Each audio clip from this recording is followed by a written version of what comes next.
آپ صلی اللہ علیہ وسلم نے کہا کہ زبان کی کٹی ہوئی کھیتی کے سوا بھلا اور کون سی چیز ہے جو جہنم میں اوندھے منہ گرائے گی.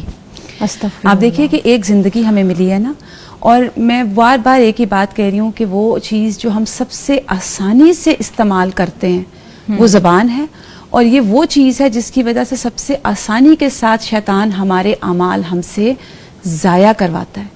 آپ صلی اللہ علیہ وسلم نے ناپسند فرمایا قیل و کال کو. قیل و کال کہتے ہیں ہی سیڈ شی سیڈ، اس نے یہ کہا فلاں.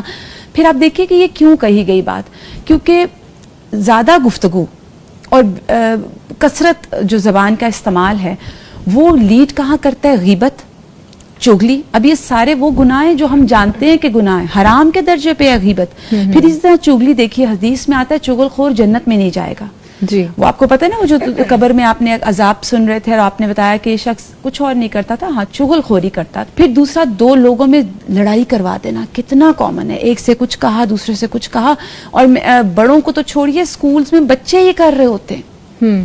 پھر اس کے بعد لوگوں میں عیب لگانا، فلاں کا قد دیکھو، اس کا ناک دیکھو، وہ چلتا کیسے ہے. اب دیکھیں یہ کیا چیزیں ہیں جو انسان کے اختیار میں نہیں ہے، جو اللہ کی تخلیق ہے. ہم الٹیمیٹلی انسانوں پر نہیں انگلی اٹھا رہے ہوتے، ہم اللہ کی تخلیق پر انگلی اٹھا رہے ہوتے ہیں. اور پھر آپ دیکھیں کہ یہ چیزیں جب لیڈ کرتی ہیں نا اس طرح، تو یہ کہاں تک ہمیں نقصان پہنچاتی ہیں. جیسے میں نے ابھی بھی ایک حدیث کا آپ کے سامنے ذکر کیا کہ جو خاموش رہا وہ نجات پا گیا. اور پھر اس کے بعد ایک اور چیز وہ ہے بہت زیادہ باتونی ہونا. بہت زیادہ جو گفتگو ہے نا وہ بھی بعض اوقات لیڈ کرتی ہے ان چیزوں کی طرف. اور اس کے پیچھے وجہ کیا ہوتی ہے؟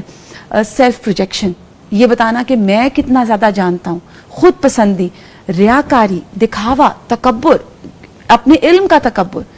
بیسکلی پیچھے یہ چیزیں ہوتی ہیں جو ہمیں بہت زیادہ بات کرواتی ہیں. اور پھر دوسروں کا مذاق اڑانا، جیسے میں نے بھی بات کی، اس کے پیچھے بھی تکبر. اور آپ دیکھیں تکبر کے بارے میں حدیث کیا بتاتی ہے ہمیں کہ جس کے دل میں رائی کے برابر تکبر ہے وہ جنت میں نہیں جائے گا.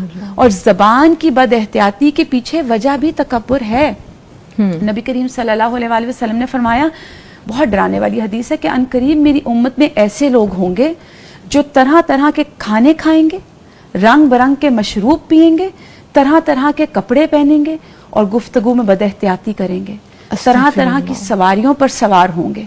اور آپ صلی اللہ علیہ وسلم نے پھر کہا کہ وہ میری امت کے بدترین لوگ ہوں گے. اور آپ دیکھیں کہ آج طرح طرح کے مشروب، ابھی جو ہم ساری بات کر رہے تھے کہ وہ لائف سٹینڈرڈ جو ہم نے بنا لیے ہیں، اور جب اس کو کوئی میٹ نہیں کر پاتا تو اس کے پیچھے پھر زبان کی بد احتیاطی آتی ہے.